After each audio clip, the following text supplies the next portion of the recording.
peoplewalker.com.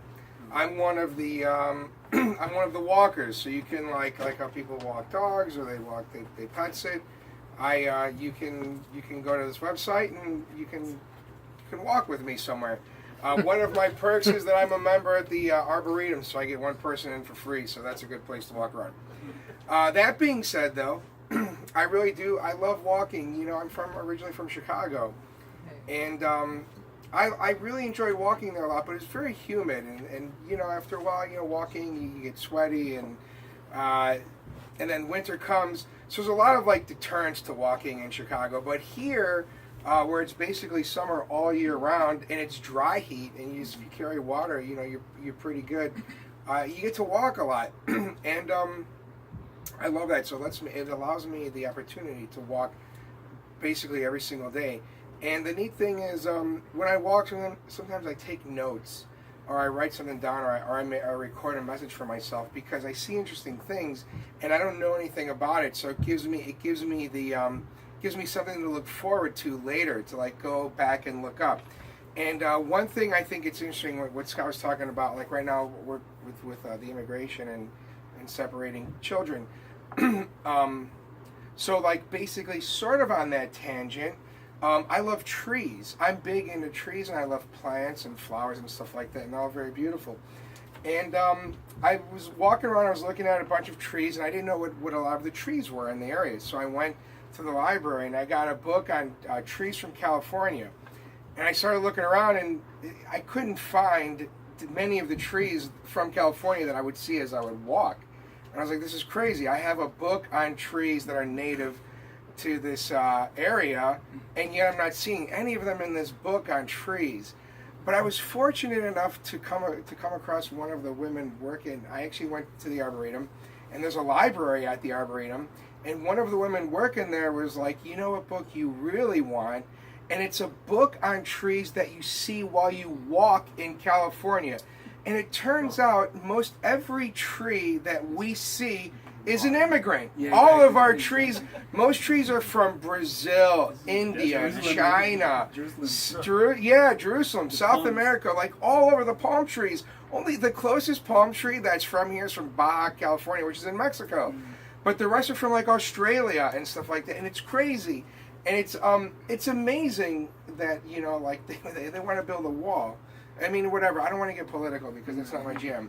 But like everything here that we love is not even from here. You know what I mean? So like it's just crazy to me. Like without immigrants and without adopting different cultures and adopting, you know, whatnot, anything from somewhere different, what would we have? You know what I mean? We'd have a sterile. I mean, speculating, but like a sterile world to live in. Like it's interesting. Isn't it amazing when you walk down the train, you see that one, the bottle brush? That's from Australia. It's that one that's like red and it's got the little gold tips and it looks like you can clean your dishes with it. Oh, yeah. That's a bottle brush. That's from Australia. It's a beautiful tree. I mean, imagine if we just said we're like, no, you're not welcome here.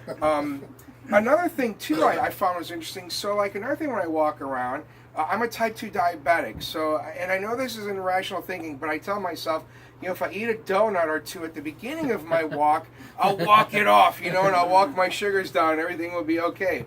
That being said, I've noticed, I mean, there's a lot of donut shops in California, and especially in southern LA, and this is like home of vegans and working out and whatnot, but there's donut shops everywhere. And then I started to notice, man, it's a lot of like Asian people run these donut shops.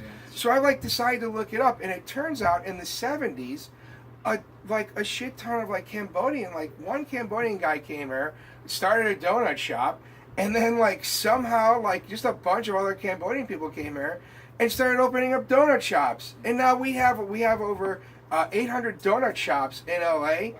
Most of them are run by Asian people. Isn't that amazing? And I love donuts, you know, and it's so great. And they've like cornered the market. That's awesome. It's excellent. So I mean, it's fascinating. And it was interesting that like just from walking and sheer curiosity, I get to explore and learn so much about a city or wherever I'm at and whatnot. Another thing too I find interesting, I'm also big into birds. And so, you know, when you walk around, you see a lot of beautiful birds. And one of the most beautiful birds that I see that I really love is the hummingbird. Right? They're so cute, they're so small, they're so fast. They fly forwards, they can fly backwards, up and down. They can pivot on any axis. They're amazing.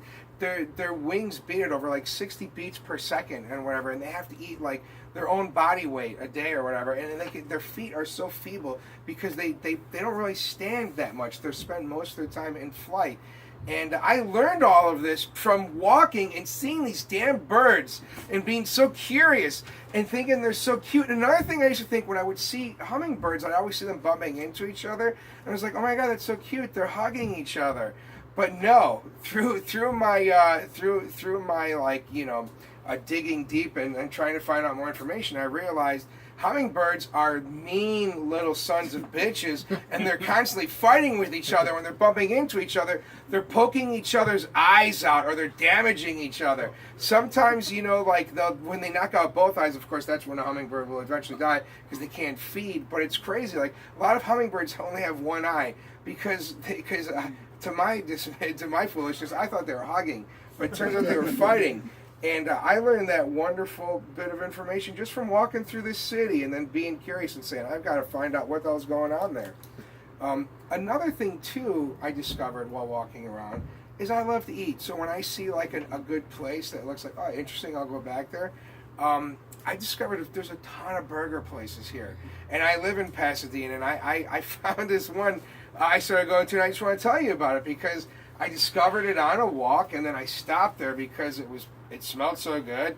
And I walked by and I saw someone's burger, and usually I hate when people look at my food, but this burger looked so good, like I stopped and I stared at the person's food, you know, which is rude, but I did it anyway. But anyway, I ended up going to Super Burger at the corner of Altadena and Villa, and it turns out you can get a half-pound burger for less than $5 that's like this thick. They fry it on the flat iron griddle on a very high heat, so it crisps up on both ends and still stays kind of juicy in the center because they fry it up relatively quick. So even though they cook it all the way through, it's not dry, you know what I mean? And it gets real crispy on both sides. And I just love that, and it's amazing. And I was able to discover that place just from walking around and exploring my city. And I think that I know we take the bus and whatnot to get everywhere, but I think a lot of times we lose sight of what we walk past when we're off the bus, commuting from the one point to the next point. So I think when we walk, or when you know, just in general, we should look around, and then we should take notes of what we see and question it, and then look it up later, because you really can give yourself a wonderful education just by asking, like, you know, ¿Cómo se dice? How do you say that? What is that? What is this? You know what I mean? ¿Cómo se dice is how do you say that? That's why I'm trying to learn Spanish right now. I just point to something and say, ¿Cómo se dice? And then someone tells me what it is. But anyway, but you can do that just in life in general. Just like you see something, take a note. You know what I mean? Because no one knows everything. You know, there's always something new to learn. And so walking has for me in my life, has brought me one of the greatest educations I've ever had, ever, just by being a walker and being curious. And then the next key point is just taking a note, so I can remember to look that up later and find out what it is. What did I look at? Where do I need to return to? Where should I go and shop and whatnot? So, yeah, thank you for listening, and get out there and walk it up.